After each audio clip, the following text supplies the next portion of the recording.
Good afternoon and welcome to the Columbus Metropolitan Club. I'm Doug Buchanan, Editor-in-Chief of Columbus Business First and a member of the CMC Board of Trustees. Welcome to CMC's annual Harrison Smith Legacy and Civic Engagement Forum, recognizing excellence in downtown development. We're so pleased you're all here with us today. Before we begin, a few important thank yous. Thank you to today's forum presenter, the Harrison Smith Legacy and Civic Engagement Fund. Thank you to today's sponsors, the Smoot Construction Corporation, Keeler and Nadler Family Wealth, Smith & Hale, MKSK, and the Sarah Gormley Gallery. Thank you to the Center for Human Kindness at the Columbus Foundation and the Columbus Dispatch for presenting today's live stream. Let's thank all of those supporting today's forum.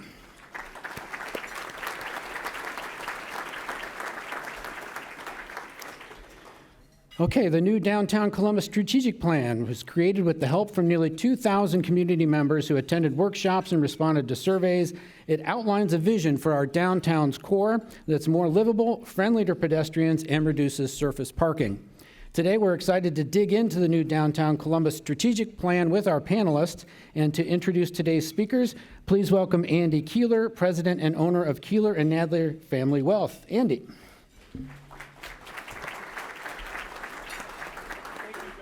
Good afternoon. Again, my name is Andy Keeler, and I'm the president of Keeler and Nadler Family Wealth. I'm often asked what I do and how I'm different.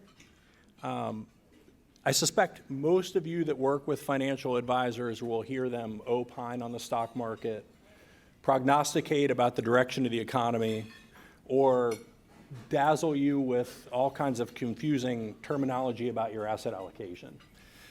We believe that the upside is elsewhere. We believe that there's upside in knowing now, in November or December, what your tax liability is going to be come April, so you're not caught unaware. The upside is in knowing that if something happens to your 22-year-old son or daughter, you have the legal authority to act on their behalf.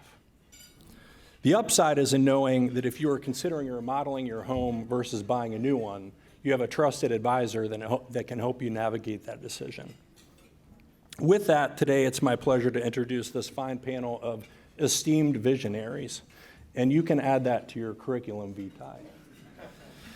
When I was asked why I chose to sponsor today's forum, the answer was very easy. In addition to my day job helping clients make smart financial decisions, I also happen to be a Dublin City Council member. I believe that rising tides raise all ships. And what's good for the region, good for Columbus, is good for the city of Dublin, and it's good for my business. Just as landing Intel wasn't only a win for New Albany, it's a win for the entire region. The panelists today are visionary doers that clearly live by the mantra that the future of Columbus is not a sprint, it's a marathon. And it takes vision, perseverance, and a degree of risk to accomplish it, which parallels the work we do for our clients. I'm very excited to hear our panelists' insights. And so please help me welcome today's speakers, Michael B. Coleman, former mayor of Columbus, partner with Ice Miller, and chairman of the Columbus Downtown Development Corporation's Board of Directors. Greg Davies, chief executive officer of the Columbus Downtown Development Corporation. And Jeff Edwards, the chairman, CEO, and president of Installed Building Products and Edwards Companies. And our host, Jessica Ralston, anchor with Good Day Columbus on ABC6. You can learn more about today's speakers in your forum flyers. Jessica, we look forward to hearing today's forum. Thank you. I look forward to hearing from them too. Good afternoon, everyone. Thanks for being here. Very impressive turnout in the crowd. It's a great panel that we're going to hear from today and a really, really great discussion. I work down the street. I live in downtown Columbus. I'm very passionate about it. I have strong opinions. They get me in trouble sometimes. But you know, I'm half Italian. I'm from Youngstown, Ohio, so I get in trouble all the time anyway. So let's get started. We just mentioned the Columbus Downtown Development Corporation and the Downtown Strategic Plan. I think the amazing thing about that is it had a lot of community input. And you can't have progress and build a better city without hearing from the people who live and work in it. They are the future, and they are part of success. So, Greg, I'm going to ask you the first question. Can you talk more about the strategic plan and how it really came about? Sure. Thank you. First of all, thank you. Good afternoon, everybody. My name is Greg Davies. So I was hired in about a year and a half ago, and the first charge that we received at CDDC, there had been a strategic plan under former Mayor Coleman around 2014, and that was a lot of the placemaking that you're familiar with Columbus Commons, the Scioto Mile, Veterans Memorial, a lot of buildings, a lot of construction projects.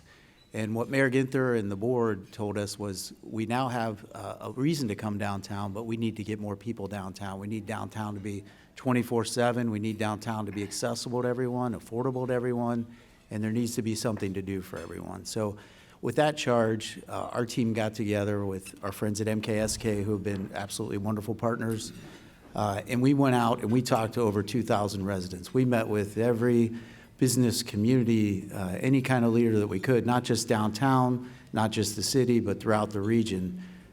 And we really took that to heart. We talked about difficult things that maybe our organization isn't going to manage or run, but we knew was important, like transportation. So we really took about a year to do that, a very thorough process. Amy Taylor, who works with me at CDDC, led that project and just did an outstanding job. And I have the good benefit of having Chairman Coleman and Jeff, and also Sandy Doyle-Ahern, who's on our board, is here as well, and they've just been spectacular. So our goal is really to make a 24/7 downtown, and we'll get into a lot more details about it, but that's the genesis of the plan. Well, we'll take it to Mayor Coleman now, because I know you were an original champion of downtown. You've seen some changes over the years. What do you think, good or bad, has happened since you really got involved and said, I want this city to thrive? Well, I'll start out by saying nothing bad. Shocking.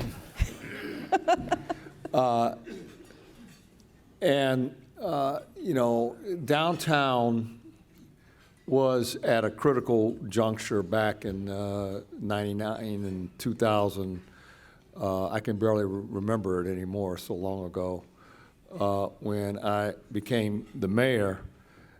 And at that time, it was at a crossroads. You can go on Broad and High, roll a bowling ball down the middle of Broad and High at 6 o'clock in the evening every day, or any hour on the weekend, and you wouldn't hit anybody because there was nobody there, everybody had left. Downtown was only a place where you come to work, and people would speed out back to the suburbs. And we felt, and Greg Davis is part of that, we felt, we needed to reinvest in downtown, because downtown is every neighborhood's neighborhood. Everyone in the city of Columbus owns a piece of the rock in downtown.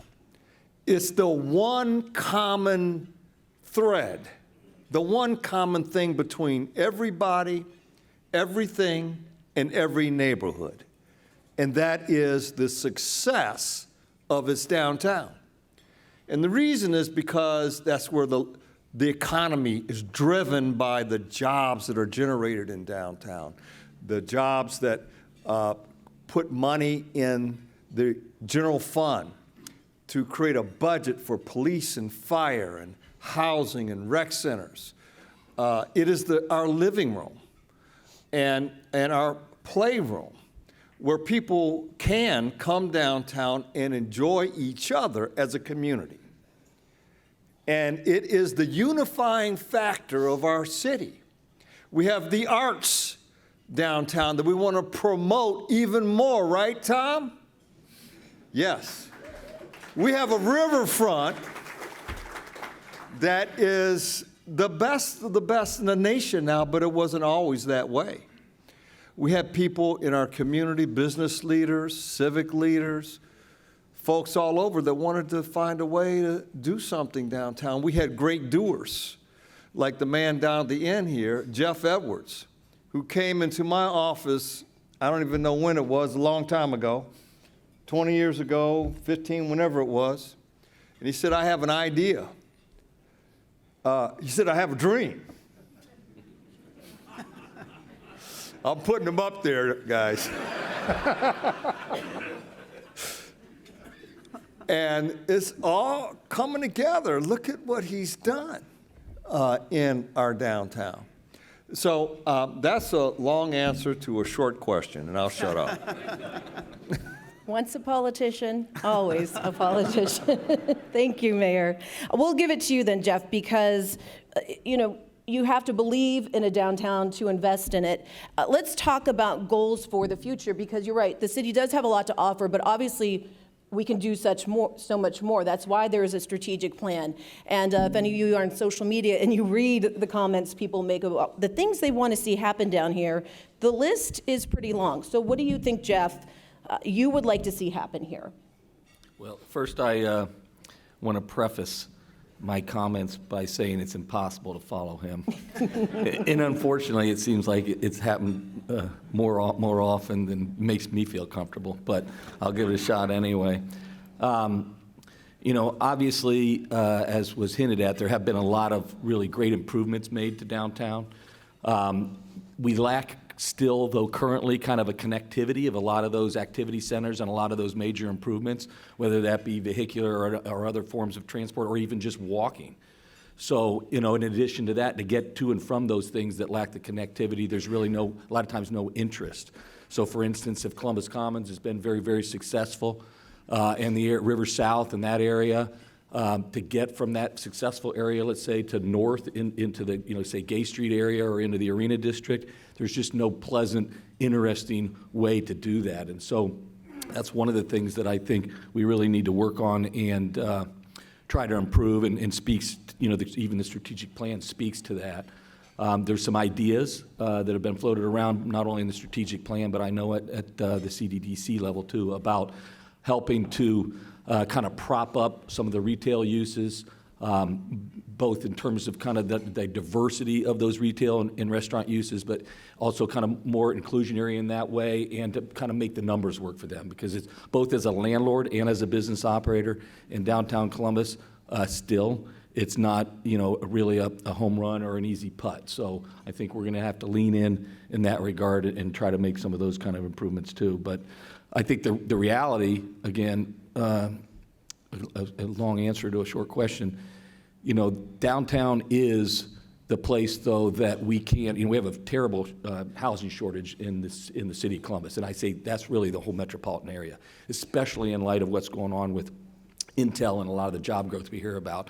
And there's nowhere in Columbus that's positioned so well as the downtown area to go ahead and try to take advantage of and build a lot of housing for a lot of people. And it's also the most green way to make it happen, because things like, infrastructure, roads, police department, fire, gas, water, sewer, electric, all of that's in place. The city of Columbus, and I don't remember the year exactly, but let's just say in that 1950 to 60s type range, was home to about 40,000 people. So the goal is to get back to that 40,000 person number from what is now just over 10,000, a little over 11,000. So, and that's by 2040. Now, whether that's completely realistic or not, I guess that remains to be a question, but I think there's a real opportunity for us to make a very big impact on the number of residents downtown as a result of what's coming in front of us. Well, that was going to be part of the next question. That is a 250% increase, a goal of 40,000 people living downtown by the year 2040. It's a lofty goal. It's a high goal. Let's talk about that a little bit more. And more, Jeff, we have to talk about affordable housing. Building the housing is great, but we're at a point right now where it's getting tough. I mean, $3,000 and upwards for a 2-bedroom in downtown Columbus is not feasible for most people. So we can keep building new apartments, but if people can't afford to live in them, I'm just wondering which course you're going to take in order to get people, we bring people down here, but is it going to be affordable for the vast majority of residents? Yeah. So I know it's a stated goal, I think, of both the administration, clearly of Mayor Ginther, and really CDC to the extent that we're able to help at all too in that regard to make sure there is an affordability workforce component type housing stock in downtown Columbus. I can tell you as a real estate developer who's not even very good at making not affordable apartments not affordable, if you know what I mean, that it's not an easy thing to get to work out financially. I mean, we're building a building next door to the Columbus Club currently that will be not affordable. And the returns are next to nothing, even with tax abatement. So the idea of having to burden the downtown real estate with that, with a requirement like, workforce housing, let's say, or affordability requirement is not going to happen probably in and of itself in the private sector. It's going to need some help probably. And we all want it, right? For a lot of reasons, downtown and elsewhere.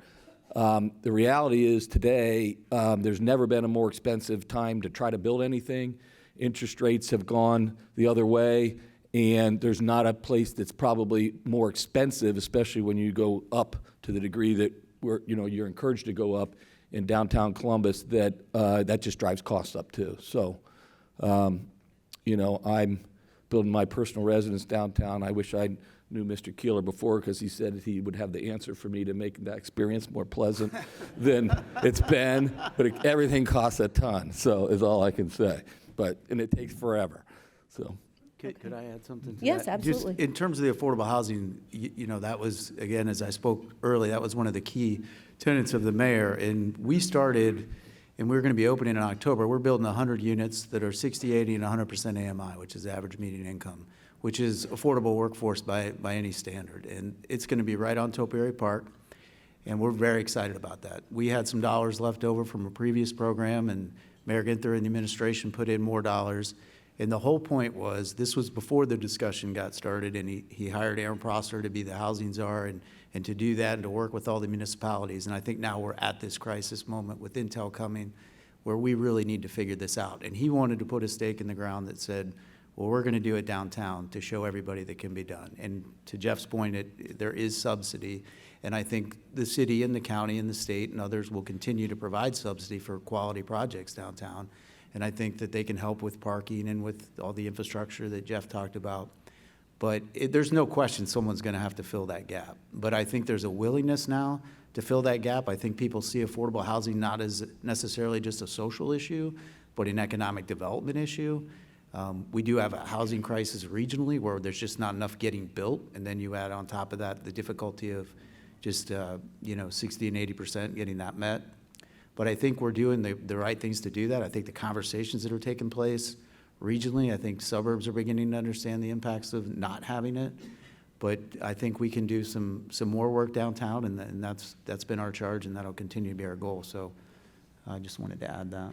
Well, part of that charge, too, has to be retail. And we'll stay with you for a minute, because during the protest in 2020, and then, we got hit with COVID, we saw businesses forced to shut down and leave, and they just couldn't recover.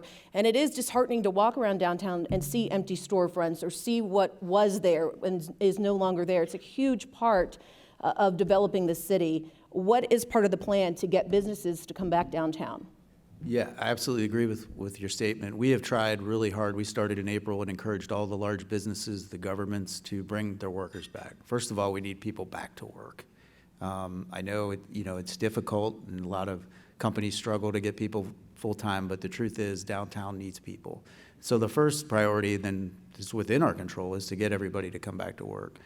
Secondly, I think we need the 40,000 residents. Retail has always been an issue downtown just because retail is a creature of people. Where people are, retail will follow. And so we need to get the people to live downtown. We really need to focus on that, get people back to work. I think Jeff is the PNC building downtown is a great example of looking at things differently.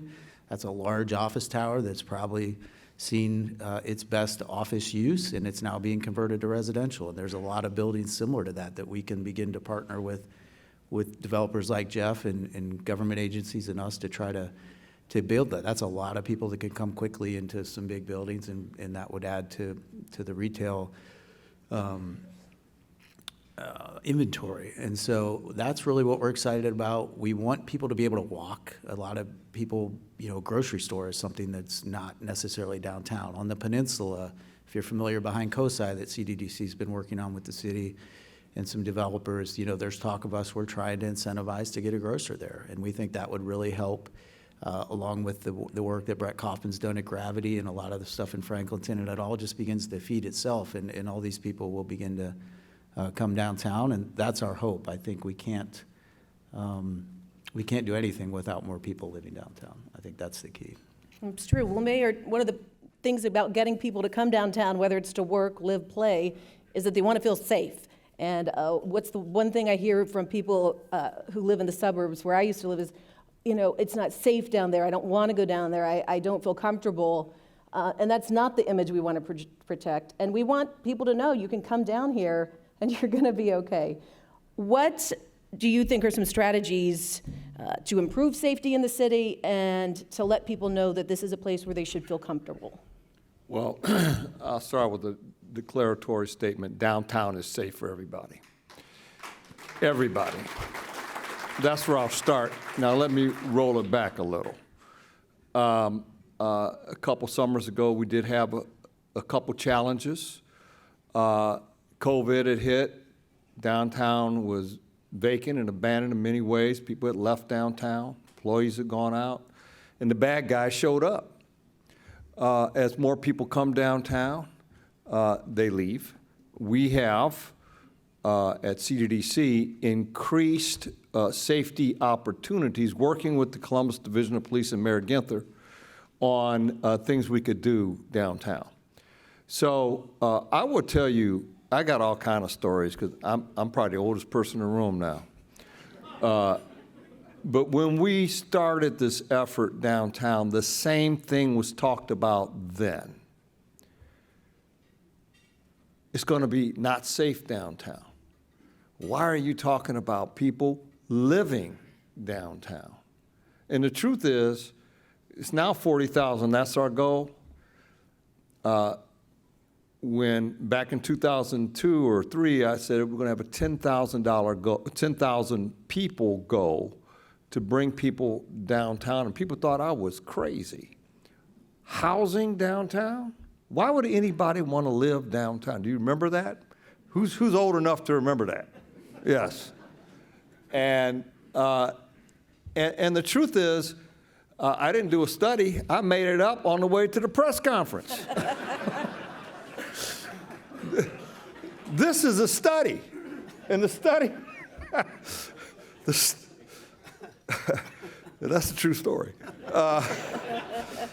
The study says that our goal ought to be 40,000 because I think we can get there. And we've done everything there is to do to make our downtown safer. Now, I will say this one last thing. Surface parking lots are the enemy of downtown Columbus. In many ways. In many ways.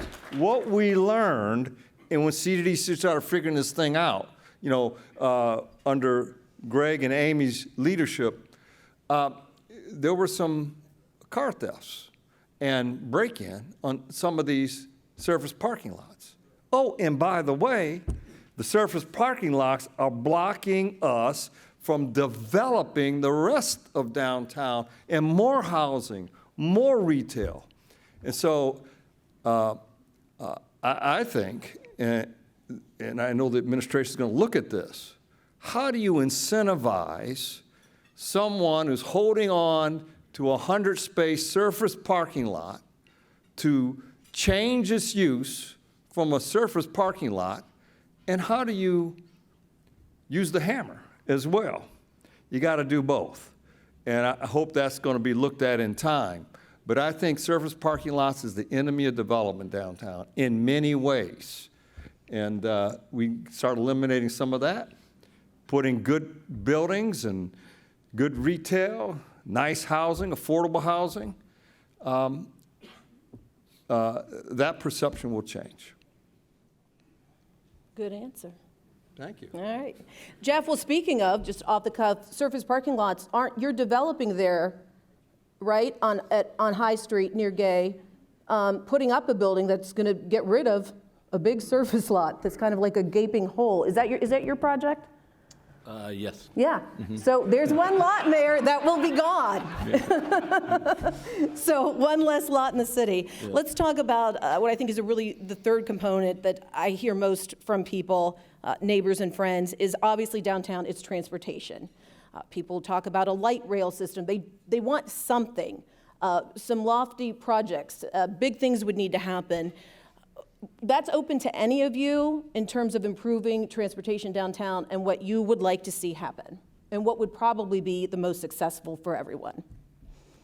Yeah, I think the strategic plan, it definitely raised that. A lot of people expressed those concerns. And one of the things that's come out of it, and, you know, I would point back before you laugh at what I'm about to say to 14 when we did a plan, and if you look at the plan, everything was executed. But we're going to work with the city to do a transportation plan downtown to determine, you know, exactly what needs to get done. We need friendlier bike routes. We need it to be more walkable. We need to figure out the one-way streets and whether some of those should be two-way. And we just need to be more concerned about people walking from work to where they live, to where they play, rather than getting in their car, leaving their office, and getting out of downtown. And that's kind of how it's been designed, and that's what we need to really look at. The city is committed to funding a study, and we are going to work closely with the city and their consultant to do that. But the main goals would to be more of a neighborhood feel, more friendly to bikes, more friendly to pedestrians. Obviously, we work very closely with CODA. They have a Link Us project that has some bus rapid transit involved in that. We're very intimately involved with that. We're hoping they're successful. I think we'll hear more about that in 2023. But that's the main goal. Has part of your discussion been, especially in European cities, have been successful with really focusing on cyclists and pedestrians and either banning cars completely or reducing the amount of traffic greatly? Has that been part of the discussions? I think traffic's okay. It's just keeping it downtown and keeping people seeing the retail and doing all that. But, you know, Columbus is a very car-friendly place, and we need to break ourselves of that. And historically, the public has not supported, you know, rapid transit. But I think we're at a point where we're beginning to grow. The city's still growing like crazy. I think Intel, the airport, these are places that are going to become increasingly more important, that transportation's a key to that. So I don't know that we'll ever look like a European city, but I do think there's opportunities like bus rapid transit and, you know, bikes and all of that. And of course, you can't bike year-round. I'm sure some people would argue, but that's another challenge of Columbus is the winter. So, but those are all things that we're going to be looking at. Okay. You mentioned, Mayor, the Riverfront. A lot of people have a lot of ideas about the Riverfront. Certainly, the Side Mile is one of the most beautiful parts of this city, but a lot of people think more could be done. It could be a really magical place where people could gather. What are your thoughts on what could be done there, and what would you maybe like to see happen there? Well, let me start by saying that the vision I had is happening now, and it just has happened. And so I will tell you, wasn't that long ago, when you were in Youngstown, the riverfront was dirty, filthy, nasty, disgusting, and it smelled terrible. And it was super wide, and it had sediment in the river where you could almost walk across the river if you jump from one sediment to the other.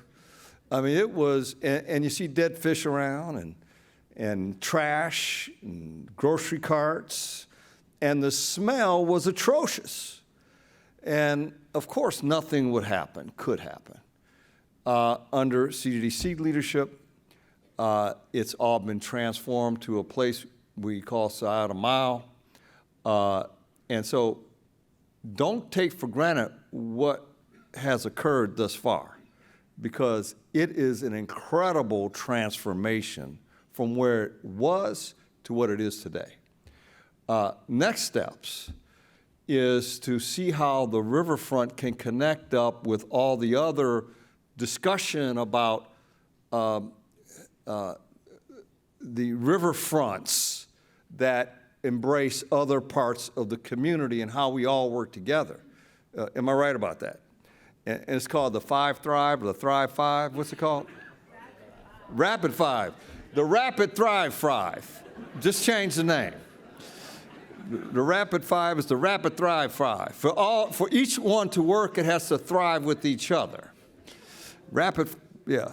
And, but it needs to be recreational, a place where, before, if you put your finger in the river, you pull it out and you wonder if you still have a finger left.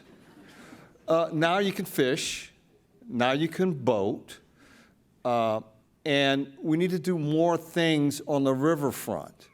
We need to preserve the cultural aspects of some of the frontage on the river.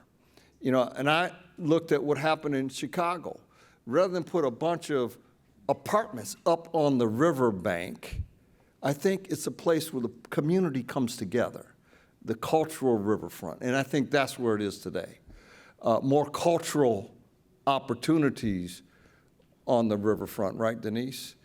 I think I saw you here. And so collaboration with some of the other efforts on water and rivers, in making it a place where people like to be, fun to be, and enjoy, and activities on the banks and on the river itself is what we need. To that point, we are redoing the Scioto Mile Fountain. We're working with Columbus Recreation and Parks. We're going to completely redo that. We have worked this past summer to do some pilots along the river, whether it's a happy hour, to get people kayaking, to get people that haven't had that opportunity to pay for that to come down and experience it. The mayor was talking about, I'll call it Rapid Five. I was fortunate enough to be asked to be on their board, and we met. And one of the key areas is the area we're sitting in. Right, if you look out the window, you can see how important this piece of land would be, and it's owned by the city, and in a few years, they'll have the ability to potentially redevelop it, and we're very excited about that. So you could see us beginning to activate this river not only for restaurants or activities or just people having recreation, but Rapid Five's idea is to connect it to all the waterways and to all the paths, and it's very ambitious. It's going to be very difficult, but it's the right thing to do, and I think the timing of all of our efforts is coming together at a really good time. And I think to the mayor's point, and it's a great point for those of you that have been here 20 years, it's very different downtown, and we need to not lose sight of the progress we made. And I think in another 20 years, it'll be unrecognizable again. So that's our mission. From a programming, I agree on the programming point 100% and the activities, but in addition to that, now what we have that we didn't have even 10 years ago is a major part of, what is, now defined as downtown central business district across the river.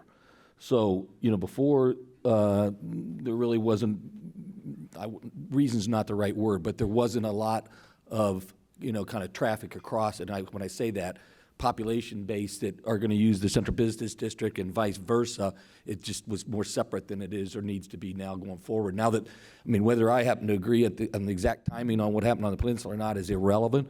We do as a city still kind of suffer to a degree by the sheer size of our central business district, which is what leads to these connectivity issues and the transportation issues. But now that it's there and it's pretty spectacular, and it's, I think, a lot. I grew up here in Columbus, and if you'd asked me that, what's currently on the peninsula was going to be on the peninsula even not too many years ago, I'd say you were crazy. But at this point, now you knit it together, and what's going to knit it together has the potential to, assuming we solve the connectivity part of it and make it interesting to get back and forth, is the river. Now it's going to be front yard or backyard, however you want to look at it, for a lot of people. And I think that where we sit today, right here, is a juncture where rivers come together. And this place right here is probably the most underutilized, poorly planned location in downtown Columbus. And we can transform this over the next few years. I hate to say that. and I love the chandeliers. However, my hope is that under Mayor Ginther, under his next term, we see this develop into something that it has both a public part that is important to the riverfront, and then something else back here. I like the chandeliers too. Yeah, we could put them Okay. in the new place. I just want to add, as the former public utilities director, we had very clean water. I think the mayor and I have different recollections of how bad the Scioto River was. Okay, you're not off the hook with me just yet. I have one final question for each of you, but we do want the audience to be engaged. You're all here for a reason today, and I'm sure you're sitting at the table and you've had questions in your mind. So after this final question, for me, you could go over to Mantra there at the microphone in the back and line up and ask your questions to the panel. I was supposed to remind everyone a question ends with a question mark. So no major confrontations, but we look forward to hearing from the audience. And then if you're watching online, go ahead on the live stream. You can type your questions in, and we'll take questions from the live stream as well. So we're looking forward to what you would like to know. So the final question to each of you today, and we'll start at the end with Greg, is if you could wave a magic wand and improve something about downtown Columbus instantly, right now, no holds barred, what would it be? To Jeff's earlier point, I would shrink it, but I can't do that. But I think getting people downtown, the one thing, as I said earlier, I think the key is just having people living here, and everything else will go off of that. Getting people to come back downtown to work and making more available residential units, I think, is the key. Jeff? That's a hard question. Oh, magic wand, I don't know. There's a lot of things I think that we can do. I don't know that they really require a magic wand per se either. But, I think Broad Street and High Street being a lot different experience than they are currently is pretty important. I know that's a complicated thing to unravel in terms of traffic and buses and everything else, but I think that would be very important. I mean, the City of Columbus does suffer from some of the kind of widest right-of-ways for kind of roads of almost anywhere any of us visit, I think, too, right? And we have 16-foot sidewalks, typically from property line to curb, and then all these 5- and 8-lane roads, and next thing you know, there's 100 to 120 feet between buildings, and it just doesn't make for a great walking experience. So if there's a way to shrink, maybe that's the magic wand, is to kind of make all of the streets a lot more green and a lot more walkable. That'd be probably my magic wand wave. So. Okay, nice. I don't think it's a project. I think it's an attitude. And when I say that, I always said that a city that doesn't change falls behind. And sometimes I fear Columbus fearing success. Sometimes I'm concerned, and I don't want to see this happen, a level of satisfaction and complacency where everything's just cool, just leave it the way it is. I think you have to protect the assets we have, and risk a little bit in the future, think visionary, and have the attitude that we can get there if we all work together, and risk a little bit in a community that sometimes doesn't like the risk. So that would be it. Don't be complacent. Don't be satisfied. Always seek to get better and improve whatever we do. And that the past is only a building block for the future. But it's up to the next generation to actually put that building block on put a new block on the building block that's there. So do that. Put that building block and another building block and another building block, come up with new ideas and execute it.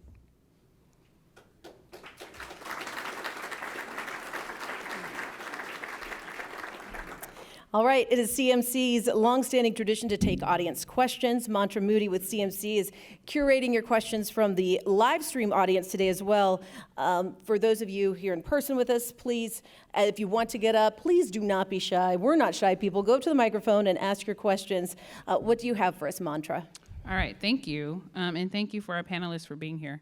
My first question is from Trip Lazarus, and he asks, are there any plans for grocery stores to be downtown for residents to walk to? Well, I have lots of plans. In terms of reality, the one I mentioned to you, we are working with developers and folks across the country to try to identify a grocer to potentially come into the peninsula. That's one of the areas. Jeff has Hills Market that's downtown that is walkable in some areas, but we definitely need to do that. I think a lot of large cities, you might not need a supermarket, but just somewhere where you can go get milk, you can get fruit, you can get something to eat, you get prepared meals. So we need to figure that out for sure, but and obviously the Kroger downtown. Yeah, I mean, I think in many cities, I mean, certainly closer, the Kroger for the people who live in the central business district is closer than 90% of the people that probably live in the suburbs groceries, so, and there is surface parking, like it or not, and I think Casto just announced a Lucky's up in the Neal Avenue area too. So it's not, maybe from a pure walkability perspective, it's not where it could be or should be from a grocery perspective, but it's certainly not inconvenient, I don't think. Again, grocery stores, like all retail, are driven by its market. 100%. It's driven by how many people live in the area that can shop there. When City Center was built, you remember City Center? It was built as a regional mall as opposed to focused on the area that it was actually located in. And that was a mistake.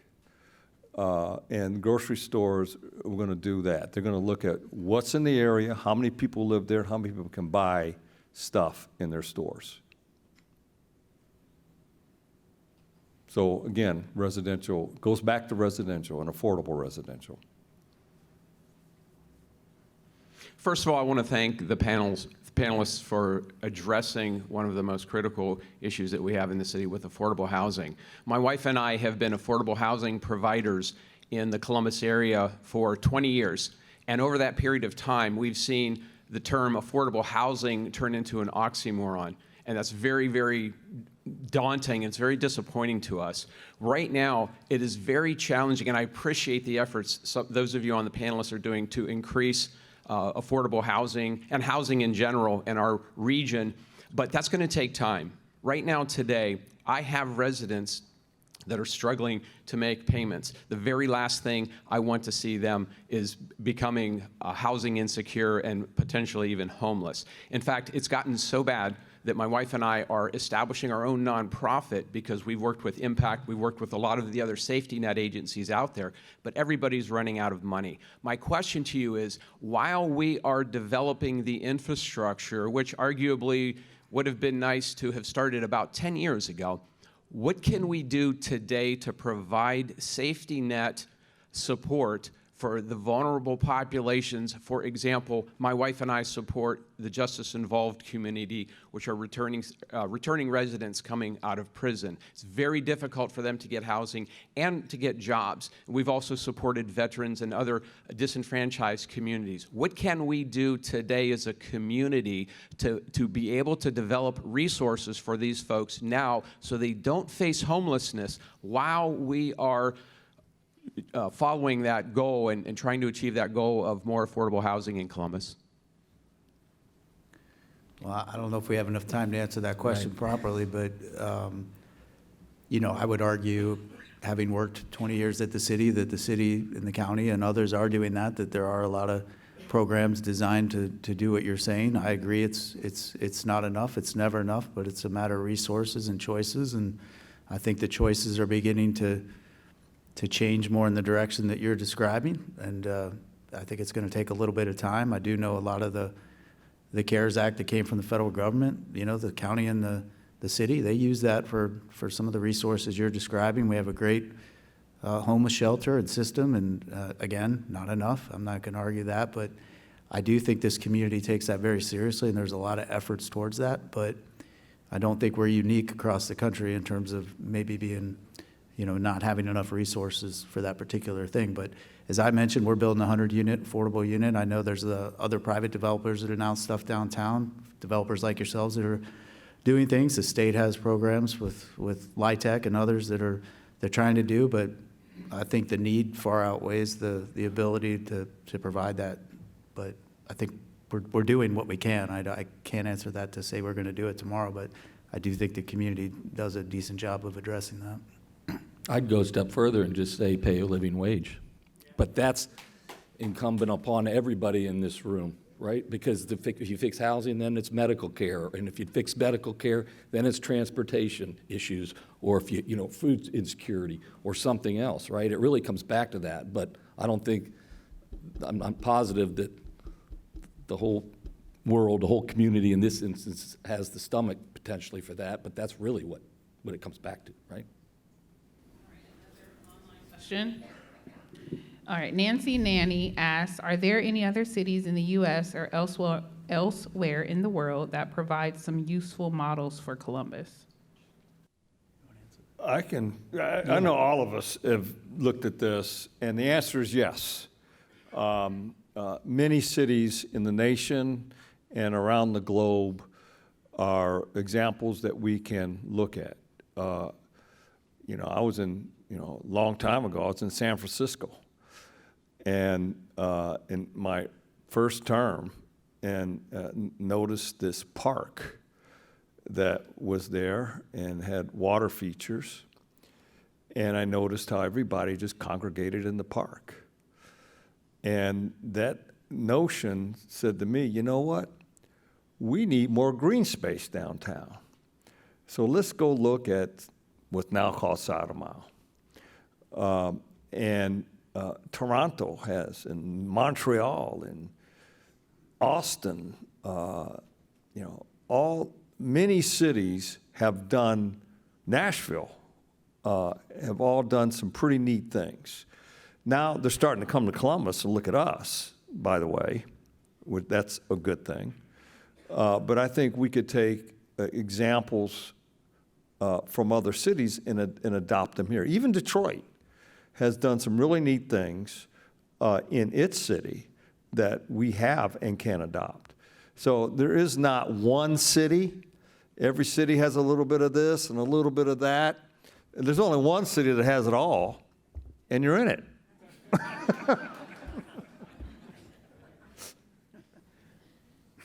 Good afternoon, everyone. I'm Michael Bongiorno. I'm Mike Coleman's personal architect. At least that's what I like to think my claim to fame is.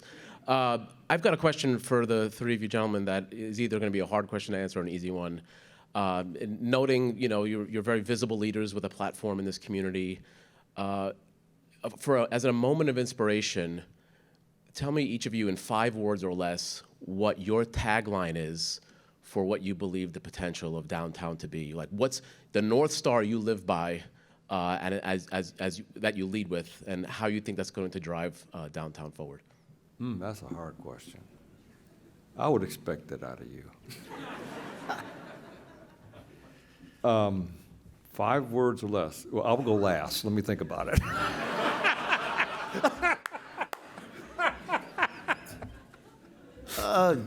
That's really tough. I do believe, and I think the former mayor started it, and I think it's kind of cliche at this point, but I do think downtown should be everybody's neighborhood. And I think, if we can make it accessible to everyone and have opportunities for everyone to live, work, and play, I think we've succeeded.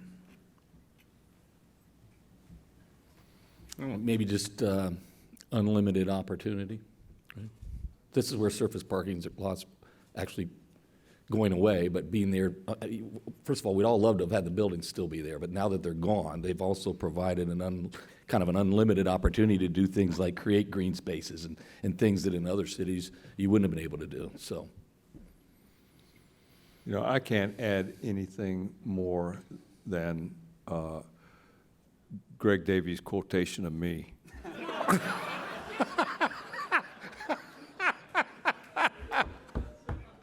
All right, let me shut up. Okay, another online question is from Corey Dippold.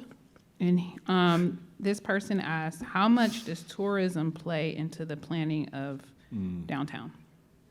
We work really closely with Experience Columbus, which is the tourism. I'm serve on their board.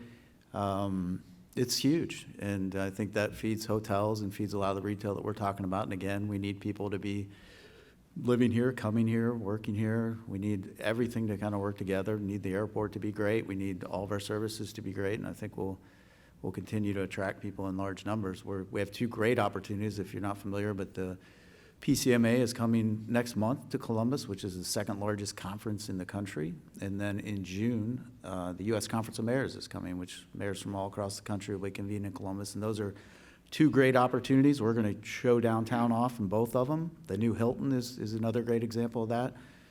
Former Mayor Coleman built the first Hilton, and similar to some of the other things he described, he asked me to lead that project. I was not well received going to build that hotel. Now we laugh about it, and we built a second one. And, you know, that's progress, and that's how we get things done. And to the mayor's earlier point, you just can't be afraid of trying something different. Hi, given that the solution to getting the cars out of downtown is effective mass transit, and given that effective mass transit is necessary for high-density, affordable residential development, who among the planners of the region hates trains? Because I think if somebody liked trains, we would have them. And I go to other cities that have trains, and it's so nice to get around. Pardon me, some of the cities that were mentioned earlier are among them, so that was my question. Yeah. I've always been a train advocate, and I don't know how long you've been here, but there was a failed proposal that I submitted to the community a while back, a long time ago, on a trolley system, bringing back the trolley system. You know, it didn't engender a lot of traction. So I killed the idea, but I thought it was a hell of an idea, and I was moving it along. There are other train opportunities, and that's connecting Cleveland, Columbus, Cincinnati, and possibly other cities that's on the table now. And the goal would be to have it a station near the Hyatt area, in the convention center area, that used to be where the train station was located before a former mayor tore it down. So I do think trains are in the future for our city and for our state. Federal government has set aside I think it's $69 billion, if I'm not mistaken, it could be more or less, for train expansion and development in the country. And if Ohio gets the piece that I hope we get, you'll see trains running through Columbus, connecting cities up, and a train station downtown Columbus.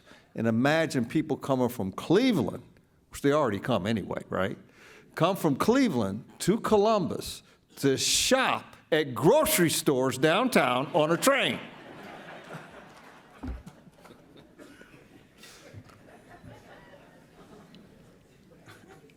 One more question. Yeah, very quickly. A lot of the barriers to really breaking down affordable housing and such are the regulations and the zoning requirements that go on, not only in downtown, but all the suburbs.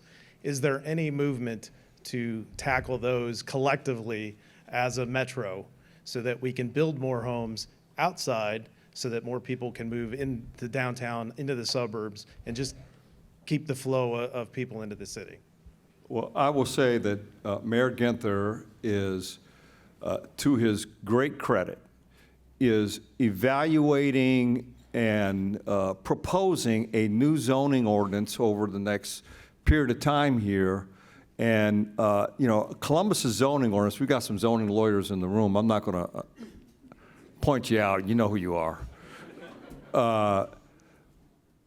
And we do have an archaic zoning system in the city of Columbus. And it is, you know, it doesn't take into account what we really need to have density downtown. Not downtown in the city.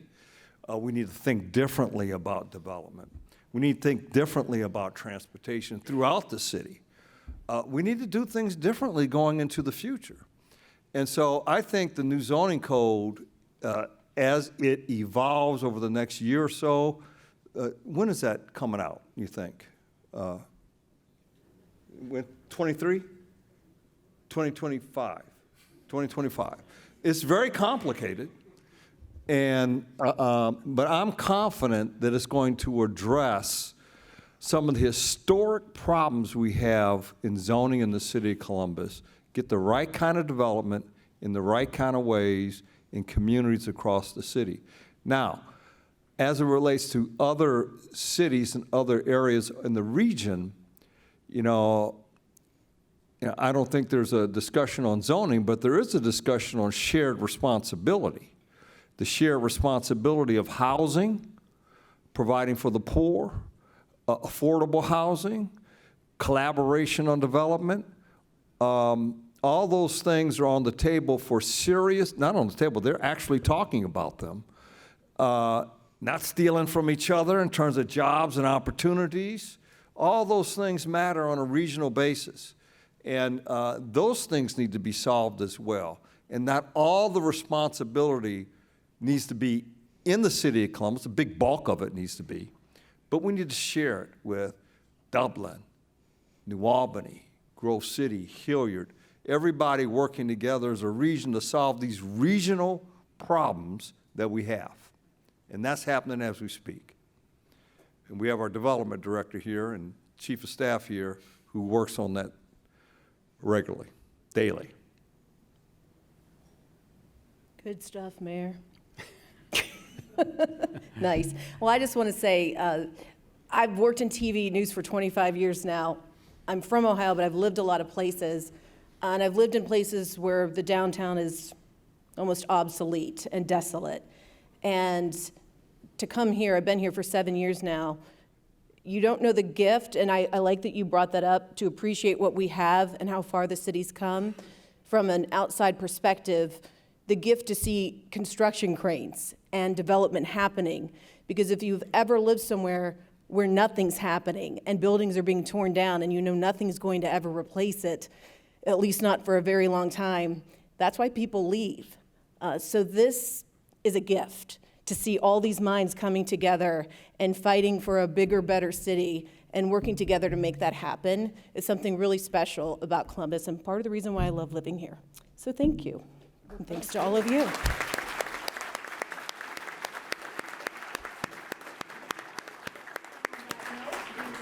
hand it back over to Doug. Okay, I want to thank as well today's presenting sponsor, the Harrison Smith Legacy and Civic Engagement Fund. Other sponsors today include Smoot Construction, Keeler and Nadler Family Wealth, Smith & Hell, MKSK, and the Sarah Gormley Gallery. Thank you to our online virtual seat patrons and to the Center for Human Kindness at the Columbus Foundation and the Columbus Dispatch for supporting today's live stream. And lastly, a very special appreciation to Michael B. Coleman, Greg Davies, Jeff Edwards, and our host, Jessica Ralston. Let's have another round of applause for them.